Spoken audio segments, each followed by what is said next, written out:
Welcome everyone, another great video. We're talking about financial planning beyond the spreadsheet, actually mastering the emotions that allow you to stick to the plan. Because frequently, Kevin, you make a plan, it's very logical, you're on track, you're on budget, and then life happens and the emotions can sway you one way or the other. So creating a plan, all about logic and managing numbers. Sticking to the plan is more about managing emotions. And in the financial world, those emotions, Kevin, it is fear, it is greed. Those are the two big emotions in the financial world. And we've seen some pretty big swings for those two in the last few years.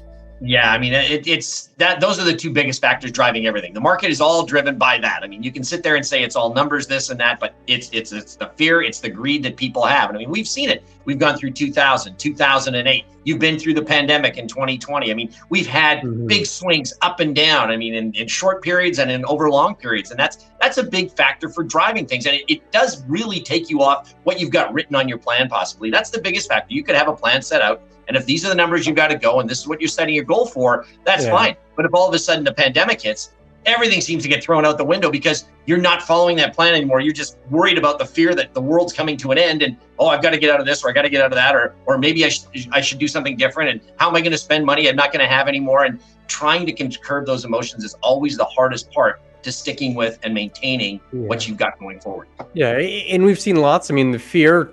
Well, first the greed. 2021 is clearly the greed. Yeah, everything was going up. Bitcoin was going up. NFTs was suddenly a thing. Everyone felt like they're getting rich quick, and I was missing out, but my neighbor was getting rich. That's the feeling of the greed, right? It's the short term that I am not making enough money. Everyone else is. You don't even think about risk. Risk is an afterthought when you're in that greed state.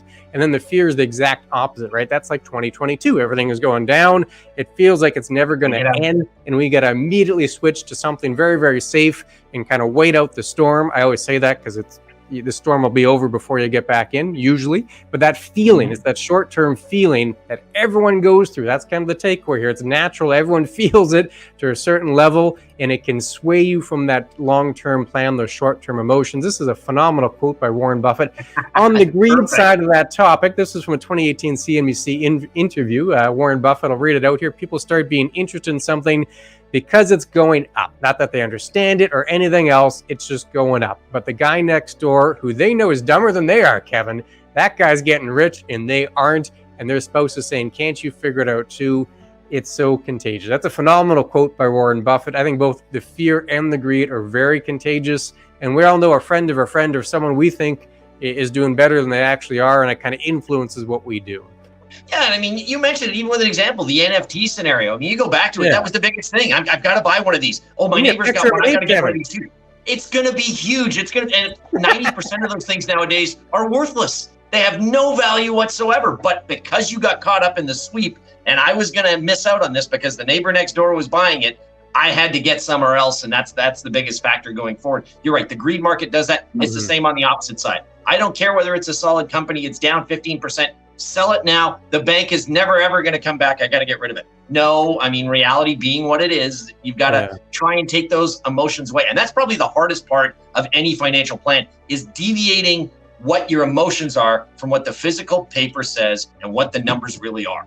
Yeah, and that's the whole point of it, right? Financial plans are very mathematical. It's about managing numbers, but sticking to that plan is about managing emotions, and the fear and greed of the financial markets are natural, right? We all feel it. It's not like someone's impervious of it. Everyone goes through it, but managing that is the very tough piece.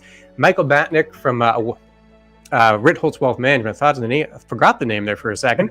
He had a great blog post that talked exactly about this, and specifically mentioning a couple of traits that make people more susceptible. Everyone feels it, but some people feel it a little more than others. And this is the key aspect, right? You can be thinking to yourself, oh, maybe I feel a little more because one of these traits are a fit. One of them, Kevin, is if you have more friends and family that talk about money, if that's a very common topic with your friend group or with your family members, well, if you're constantly talking about money, well, the short-term emotional impulses could be a little stronger, right? You're going to be on top of every trend, every news story, and that's not necessarily a good thing. It could mean you're more susceptible to these big short-term emotions of fear and greed. And I should mention, when you hear the stories, Kevin, I don't know about you, when I tell folks about my fishing stories, they're exaggerated. I don't tell people about the fish I don't catch. I only tell them about that massive shark that I once caught. Same idea, right? If you're constantly talking about money, you're probably going to have a little bit of entertainment value there. Those stories might get exaggerated a little bit, and that piece could make you more susceptible. I'll pull this next one up. You can go over it too. Another trait that could mean you're more susceptible to those big short-term emotions is if you're not very secure or you feel a little nervous about your finances. Yeah, I mean, if you're worried about whether or not I'm going to be able to survive tomorrow, or if I'm not going to have enough money there, am I putting enough away? Anytime you get that sort of insecurity scenario about your finances, it really has a big factor on what you're going to spend, or, I need to start saving more, or where am I going to be? And of course, talking to people about it's not going to help out any, because I see what's going on there. I mean, one of the things on the happiness meter is how often you check things, right? I mean, if you're checking things every day, you're less happy than the person that lives in the bubble and checks once a year. I mean, if you take a look at 2020 in general, if you'd have checked 2020 at the beginning of the year and at the end of the year, you didn't realize that the market dropped a lot of money. You were actually positive. So again, you're not as worried about those things, but the more you look at it and the less secure you feel about it, that's a big factor going forward. You have to make sure that you understand what the numbers are and try to take the emotion side out of it, but not having that is a big factor going forward. Yeah, and the idea of you're very insecure, well, you might be, and this isn't a bad thing, folks can be anxious. We all have a category in which we're anxious about or a little insecure about. And if it happens to be finances for you, well, whenever that category is, you might be more susceptible to someone giving you a solution, right? Even if that solution is not necessarily very good, right? Your BS meter might be a little low on that particular category because you're a little nervous about it. So someone promising they're going to make you rich overnight. Well, hey, I'm going to jump on that immediately because I could really use a change in my financial life. That's part of it as well, right? That's part of it as well. The last piece here, again, looking at traits that make you more susceptible to short-term emotions. I don't think there's any surprise here. Not at all. Again, this is all from the Michael Batnick post there, and I agree with it. The more online you are, likely the more you're going to be swayed into the fear or the greed camp when those short-term emotions can help derail the plan. We're relative animals. We do very little on an absolute sense in terms of humans. It's hard to say something good or bad unless we compare it to something. And that tends to be how our brains work. At least that's how my brain works. But if you're online, your comparison set is now massive, right? It's no longer just your coworker and the neighbor. It's the millions of people that are also online. And people exaggerate when they're online. I don't know about you, but you don't always put the truth out there, right? Sometimes you exaggerate a little bit. Sometimes you add a filter or two to the photo, that kind of idea. So you have a comparison set of millions, and some of it's probably exaggerated. Well, it's going to be very difficult to kind of factor all that out, and likely more susceptible to the fear and the greed and the short-term emotions if you're spending lots of time online. Yeah, I mean, those social media scenarios are just the prime example of that. I mean, there's you and your 5 friends that you know closely, but the 4,000 Facebook friends that you have, they're the ones that are more influential now. Friends. I mean, all of a sudden you're seeing that half of them have went out and they bought the $94 Lululemon water bottle. This is a water bottle.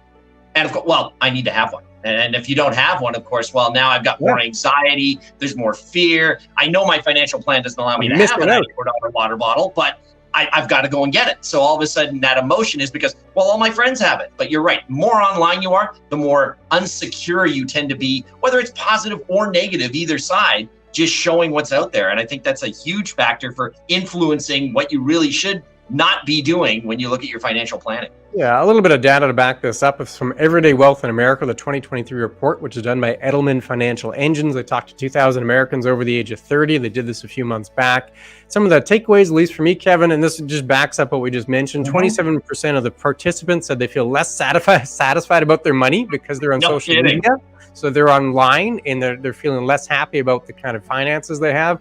Another point, 33%, so a third of the participants said they spent more on something, whatever that is, vacation, home renovation, luxury, more than they could afford because of the pressures of keeping up with the digital Joneses. So the idea that online comparison set, like you just talked about, maybe they end up doing something they feel they have to, that short-term emotion and that short-term piece can knock you off track. I know personally, not so much in the spending category for my long-term retirement plan, but whenever my wife and I do a home renovation, this is us in a nutshell. We do a plan, we got a budget, we got all the options considered, and then halfway through the renovation, we're like, you know what, I saw on TV they had this nice outlet for like the table set. Why don't we just renovate the dining area in addition to the kitchen? Why don't we change the countertop? We start making those little tweaks, those little emotional impulses, and suddenly we're off topic in terms of the plan, we're off budget.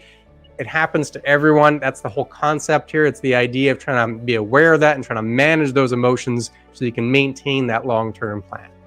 Yeah, you got to stop watching Keeping Up with the Kardashians. That doesn't help. The keeping up part is what everybody wants to try and do. So.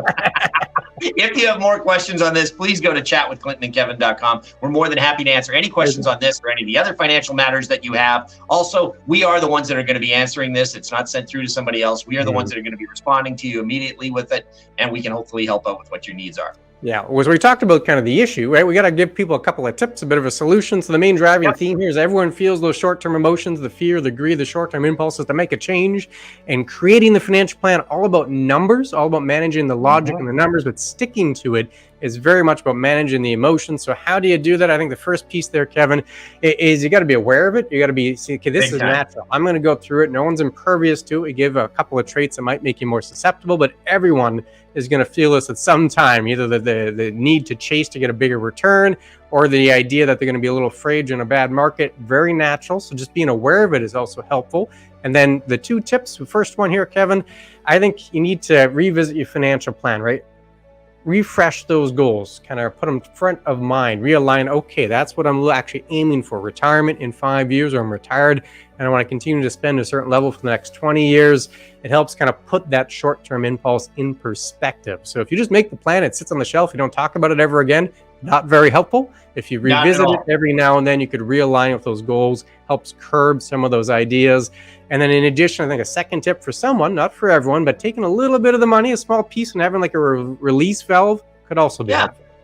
Yeah, I mean, that's exactly it, right? I mean, maybe you're sitting there and you do want to try some of the things that the neighbor's doing or the Joneses out there. Fine. If you've got a small portion you can carve out of what your retirement plan is there, take it, put it in an online account, go and buy crypto, go and buy an NFT or whatever the case may be. See what you can do on that splurging. Take an extra vacation that you weren't looking at beforehand with all this. That's fine. But make sure that that's where it is. And again, as Clint said, consult the trusting people that you know that dealt with your plan and make sure that this is still something that you can deal with and it's not going to affect you in the long term based on everything else you have. Yeah, the hand gesture. You're not taking this much money. You're taking a small piece. A little wedge that fits in the plan. It can be like a release valve. You let all the emotions run crazy on that piece, keeps the larger amount intact for the over long-term plan. You like this video? We got lots, specifically one floating on the screen that lets you know, are you on track? We have some 5-minute formulas to answer that question. So quick and easy. Click on that video. We'll see you again very soon. Take care.